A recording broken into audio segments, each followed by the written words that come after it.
Alrighty, welcome again, Year 12s. Third last poem that we're studying for Dobson. So, the Almond-Tree in the King James Version. Here's a picture of an almond tree for you. The thing to notice in this one are the white blossoms. The white blossoms all over the top. That's going to be a really relevant part of the symbol. So, let's get into it. Before we do, let's just take a brief moment to locate these last four poems in Dobson's life again. So Sanctuary of Overton Hill, the one that you've just read, was published in 1984. So Dobson would have been 64 at this point, so getting older. We move forward 6 years from there to the Almond-Tree. We're about to have a look at that. So Dobson is 70 at this point, getting quite old. If we move forward another 6 years or so, her husband, Alec, passes away in 1996. He would have been 70 himself then. Dobson would have been 76. And her eyesight begins to fail around the early 1990s as well. It's another relevant topic. Later on, we have published slightly after 2000, Reading Aloud in Untold Lives and Later Poems. We'll study that one next. And then finally, we'll have Poems a Long Way After Basho in 2008. That's 4 years before her death in 2012. So not that long ago at the age of 92. Okay, let's keep moving. So this poem, The Almond-Tree, directly references this section of this translation, the King James Version of the Bible.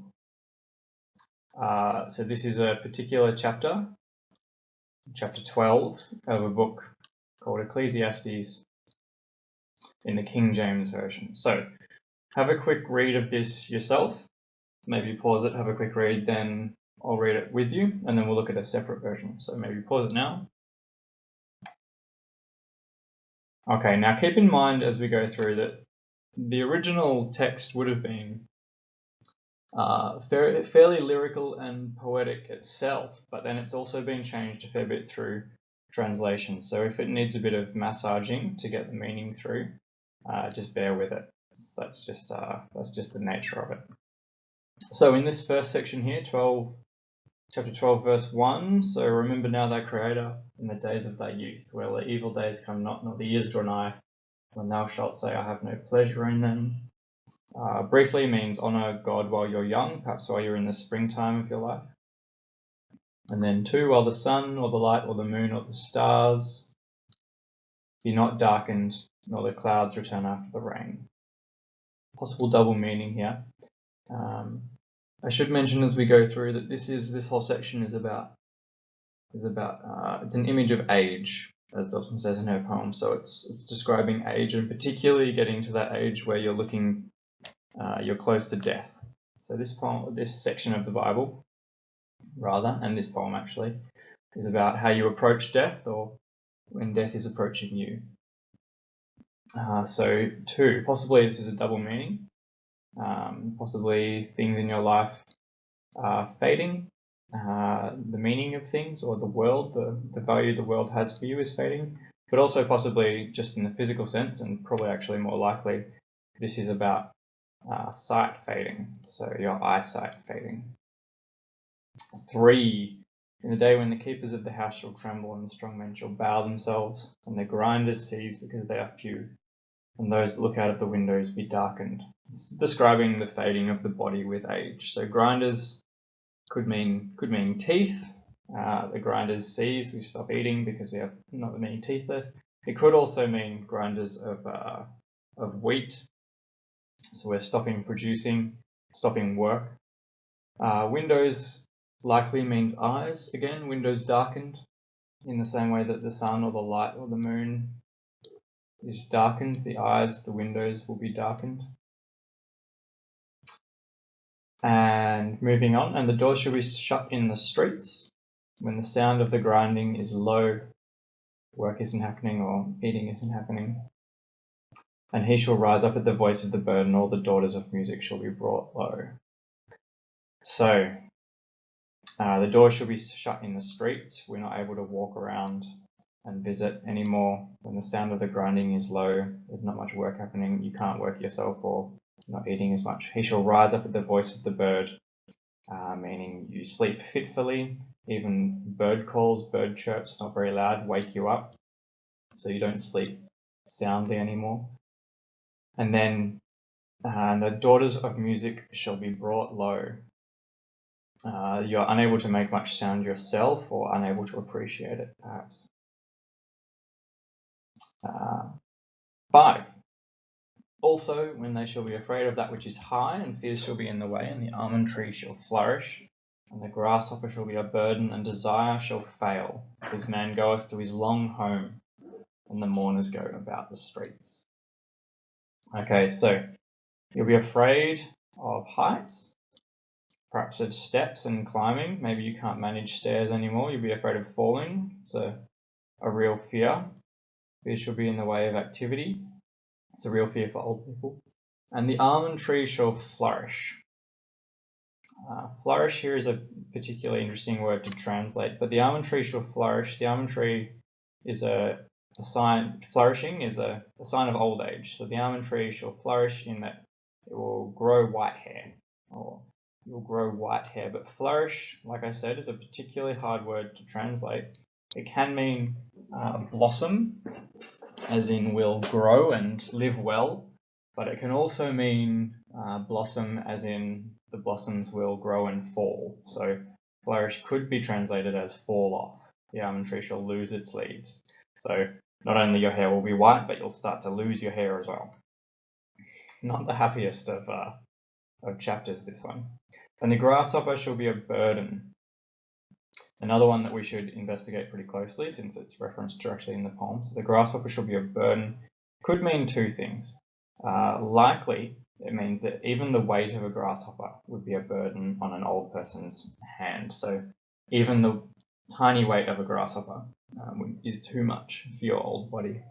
It could also mean that since they used to eat it, it might have even been a delicacy when this was written. It could mean that the grasshopper, even that small, delicious meal, is too much for the old person's stomach to bear.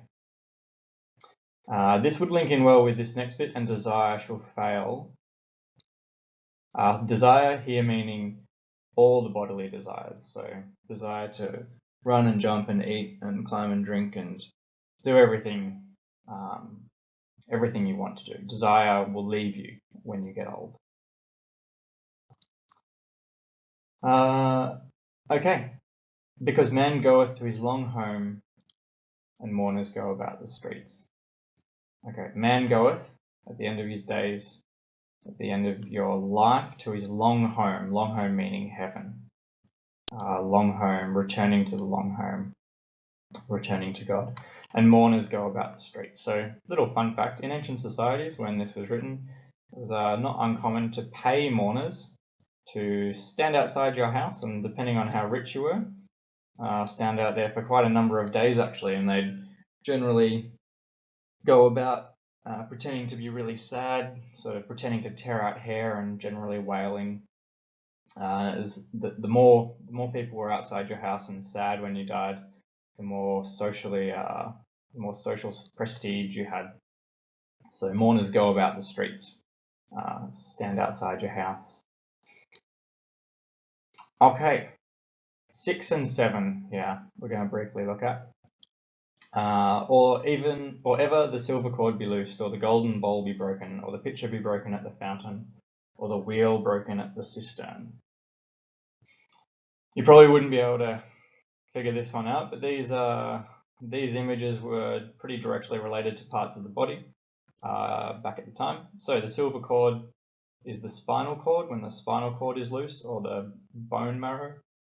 Or the golden bowl be broken. The golden bowl is the skull, or the brain, but more likely the skull. So the golden bowl is broken, or the pitcher be broken at the fountain, or the wheel broken at the cistern. Respectively, the fountain is the right ventricle of the heart, and the cistern is the left ventricle of the heart. So the water the blood centers of the body will be broken. Or if ever these things happen, then, in 7, then shall the dust return to the earth as it was. So the body will return to the ground from whence it came, is the idea.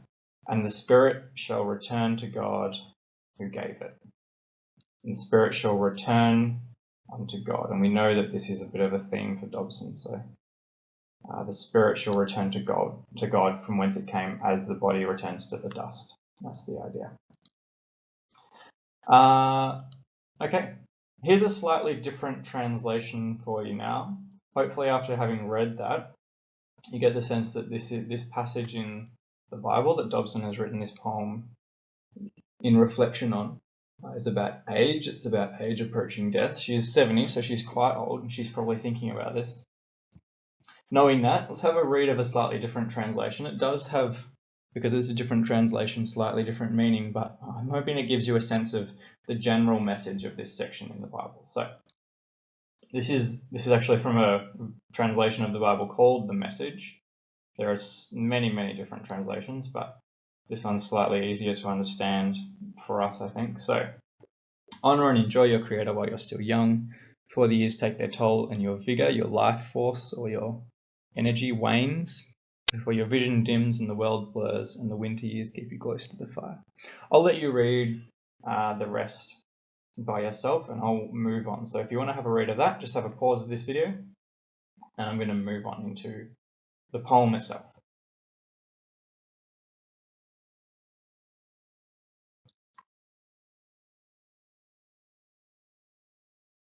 Okay, so this poem is perhaps Dobson's response to the verse that she's mentioned. Perhaps it's her response to age.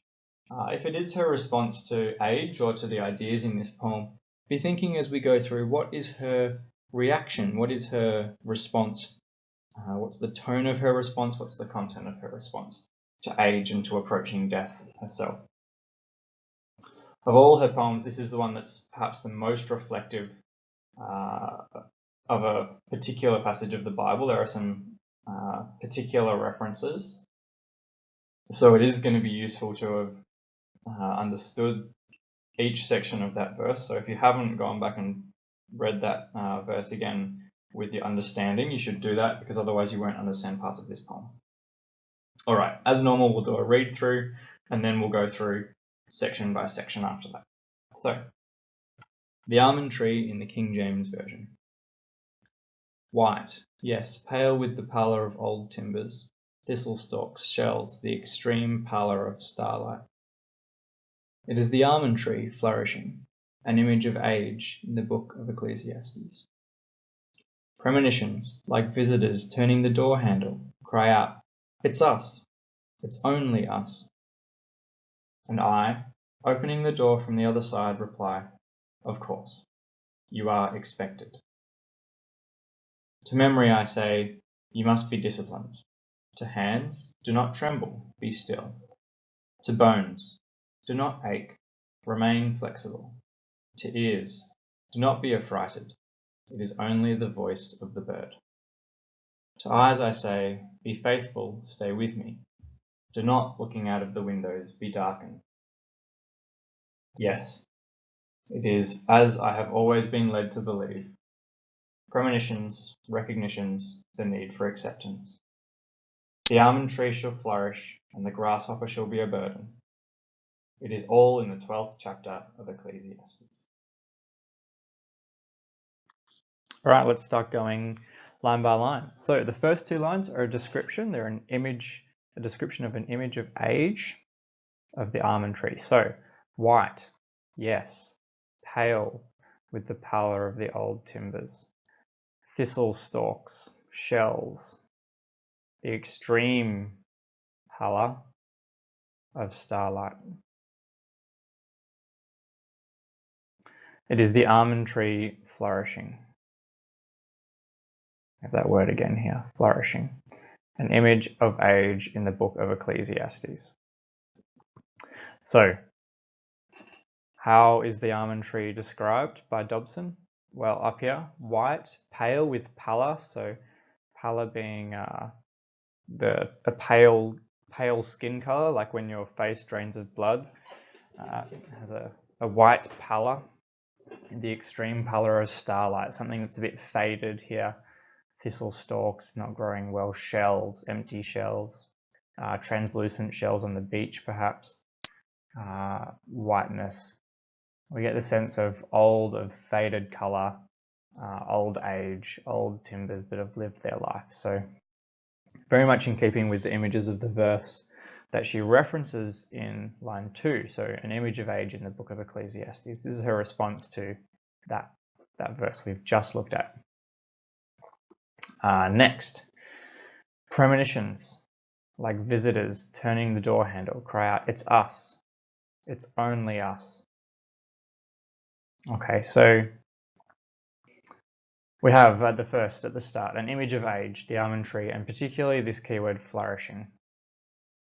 Let's think about that. Flourishing could mean a couple of things, just like it's translated in the King James Version. Flourishing, growing, living well towards the end, but that's not how it's characterized here. This is a fading, or the blossoms falling in the end.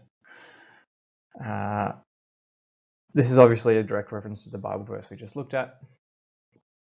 And then the premonitions.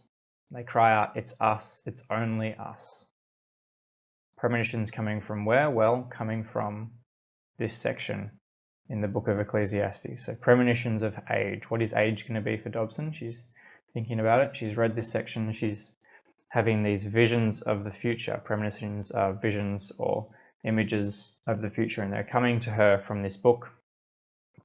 Like visitors perhaps intruding on her home.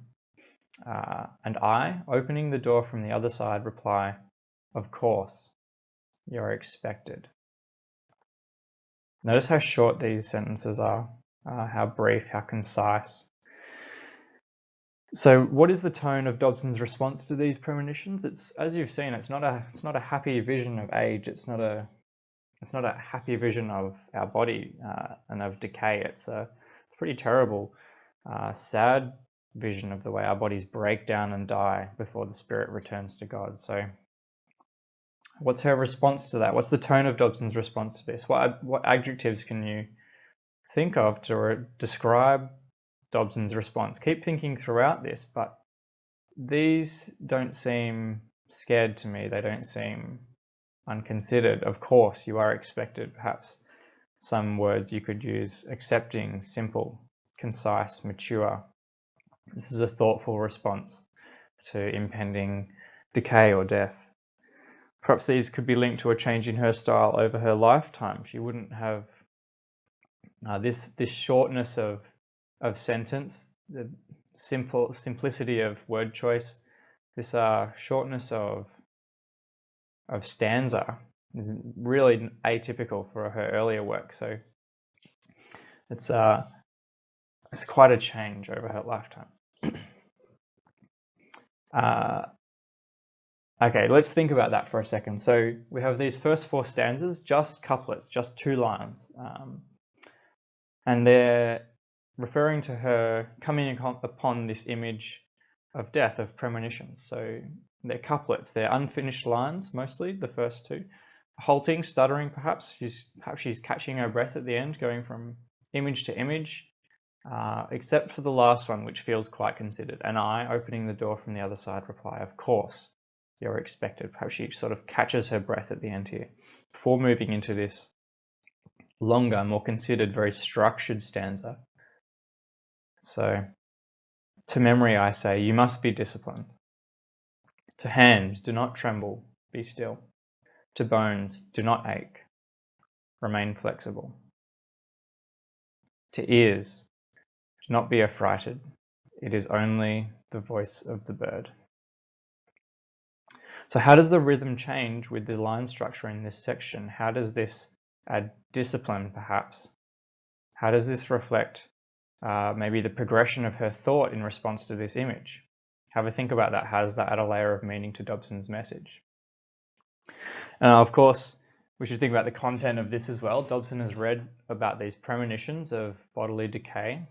And her response to that is to address her own body, to say, be strong, be disciplined, bones, do not ache, ears, don't be scared, it's only the voice of the bird.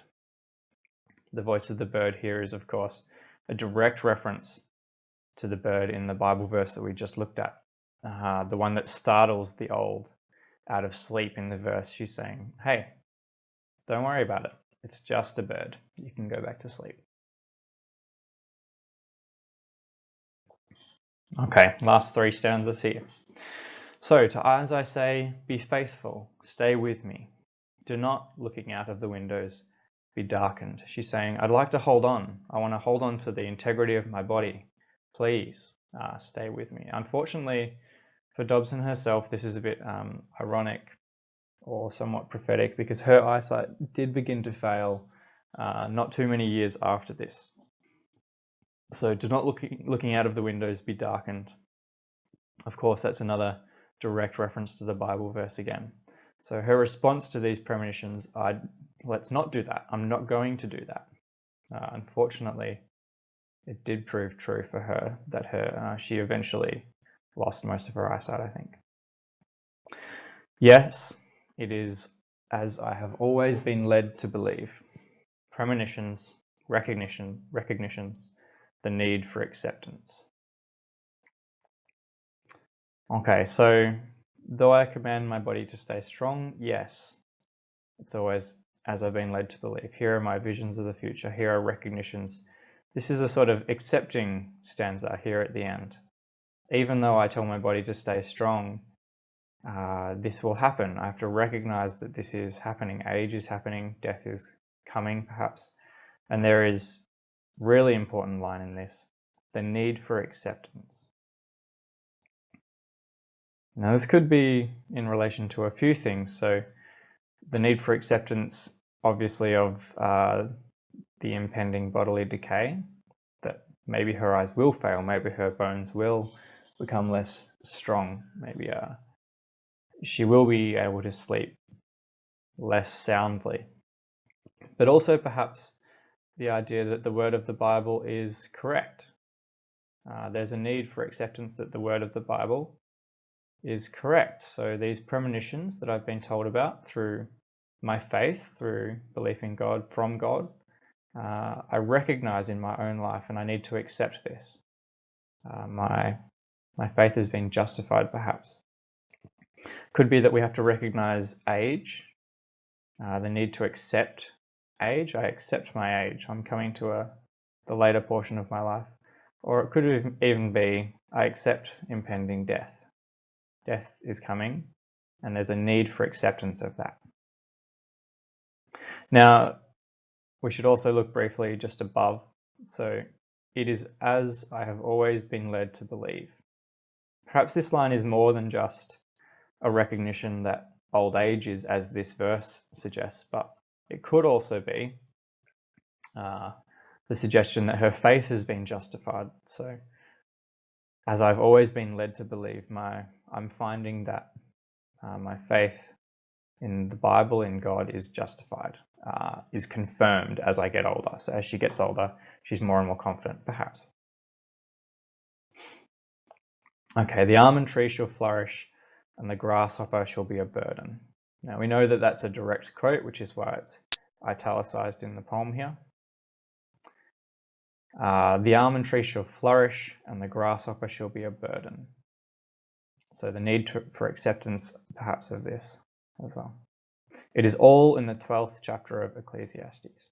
It is all. This is quite casual. It's all in there. Like, it's all in there. It's quite casual language again. Dobson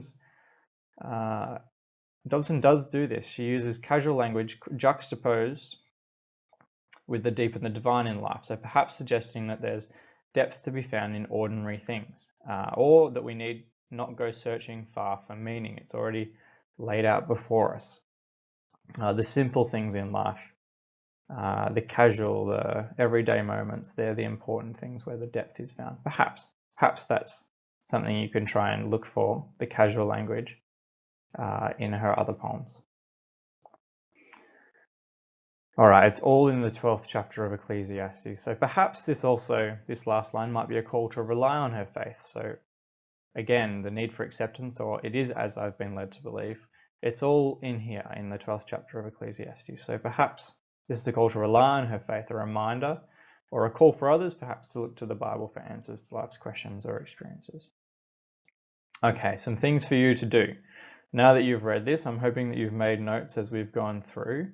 But of course, what I'd like you to do, just briefly, you'll need to analyze this poem in more detail, but this would be a good way to start. Write down in one sentence what you think this poem is about, and then elaborate.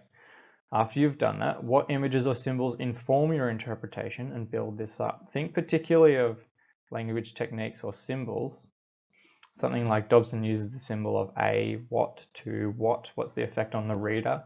What is the effect of form on the way the reader reads this poem? What are we supposed to take away from this? What does Dobson mean by it? And then when you've done those things, when you've done these things, have a think about how the symbols and the message of this poem are similar or different to the previous poems that we've studied. This is quite far, 70 years old she was when she wrote this, so quite far into her life, and it's quite different to her earlier work, though perhaps you can see a progression from the poems just before this. All right, that's all I have for this one. So good luck. I think that hopefully will make sense for you, and I'll see you soon with the second last one.